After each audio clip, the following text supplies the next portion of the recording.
One of the challenges with hiring a salesperson is being clear on what that process looks like. And so today I wanted to talk about a few of the best practices that I have seen and even leveraged within my own business in hiring and preparing salespeople to do a great job in their role. Hi, I'm Dr. Nadia, founder and CEO of the Doyen Agency, where we help small businesses hire and train salespeople.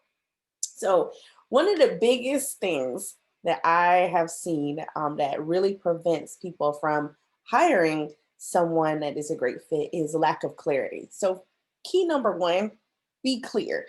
Having that level of clarity in not only the type of salesperson that you want, but also some of the value systems that you may want them to have, being clear around the parameters, like hours you want them to work, um, really getting clear on your expectations around what they do in their role. Like, are they just doing sales or are there some other things that you will want them to do? For example, managing the actual account beyond the sale and really nurturing and manage that relationship. Whereas you may have customer service or account managers or other team members that will really drive that. Not that the salesperson won't be involved, but they may not be the owner of that piece of the relationship because their primary focus is on new business and getting that business in. You one need to be clear, being clear on the life cycle and the time that it typically will take to close, like really having that level of clarity before you go into those conversations and hiring a salesperson. Lack of clarity a lot of times is the biggest killer around making a good hire because you're just hiring. So then that person gets there and you're like, oh wait, that's not what I wanted.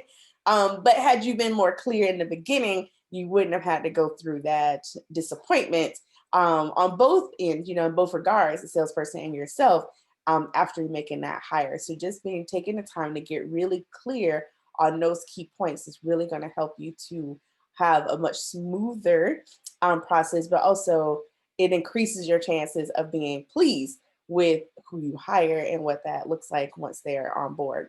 The second thing is key number two is write a winning job description. So again, that level of clarity really helps so that then you could translate that and write in that job description so that when those candidates, that's the word I was looking for, candidates decide, they read the job description and they apply, you're starting to really attract and speak to those people that you desire to interview for that position. And hopefully will repel people that are just like way outside the scope, right? So that you don't have to wade through lots and lots of applications for people that just clearly are not qualified. So the more clear you can be, and it's being able to translate that into the job description, the better.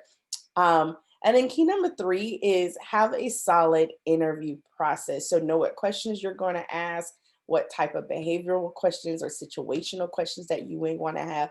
You may even, within our company, we have at least two people that will interview a person. So it could be one person here, one person there. Sometimes it's a group interview so that you're getting multiple perspectives. People are really getting to know this person. You're also able to have people to check your blind spots, right? We all have our own biases or things that we're just really excited about. We kind of overlook some things that we may want to take a moment to consider, right? So having that, but then also if you have existing team, to get your existing team involved because the team will be working together. And as much as makes sense, right? And so that again, you can look at those personality fits. Does this person really fit within our team culture? How disruptive is it going to be to bring this person on board, so you can really start to look at those pieces as well. But you again being clear on what your interview process will look like so that you can communicate that to those candidates that you would like to take to that next step, but then also being clear and really understanding in your interview process like what happens, like the time frame that it may take your team to review and give feedback. Is there going to be a second or third interview? Are there other conditions that you would want that person to fulfill or things that you want them to do, like role play? Sometimes in interviews, you see the team that will those candidates that they really like will take their role play to see how they interact, what questions they would ask a prospect, or how they may handle objections and really nurture those relationships. So those are all things that you want to consider. Do you want to include as part of your actual interview process? And then key number 4 is being prepared to train and onboard. No matter how skilled, there needs to be some type of formal training and onboarding process. It doesn't have to be a long, drawn out process, but you need to have something in place to make that process a lot smoother for not only yourself, but also your new team member.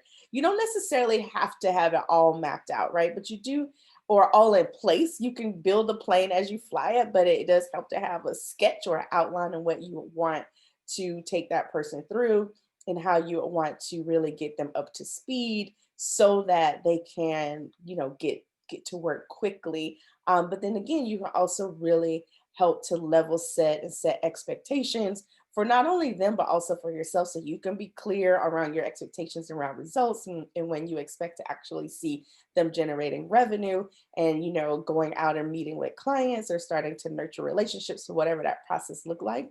So you really want to look at your training and onboarding process. You also want to think about things such as the type of paperwork they need to sign and get back into you, around how you're going to pay them. You're thinking about all of that stuff too, right? But then also simple things like how you want their email signature to be, and if you're going to add them to the website. So taking the time to really look at your training and onboarding process, documenting that so that as you continue to grow and bring on team members, you'll have that process in place. And then finally, number 5 is trust your gut.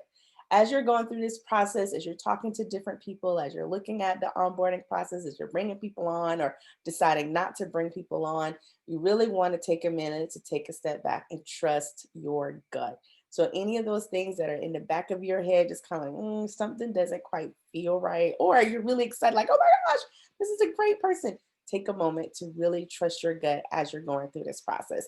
This is really going to help you to build that winning team so that your company can continue to grow and you won't have to hopefully deal with making a bad hire and going through that, having to start all over again. Like that can be really discouraging. So again, 5 keys to our best practices to really making a solid sales hire for a salesperson is: 1, be clear; 2, write a winning job description; 3, have a solid interview process in place; 4, be prepared to train and onboard; and 5, trust your gut.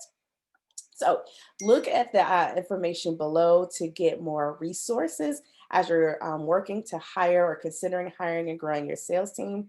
Would love to hear from you as well around what are some of your best practices or your experiences that you have experienced and that you've gone through this process of hiring and onboarding new salespeople. Well, this is Dr. Nadia, founder and CEO of the Doyen Agency, signing off.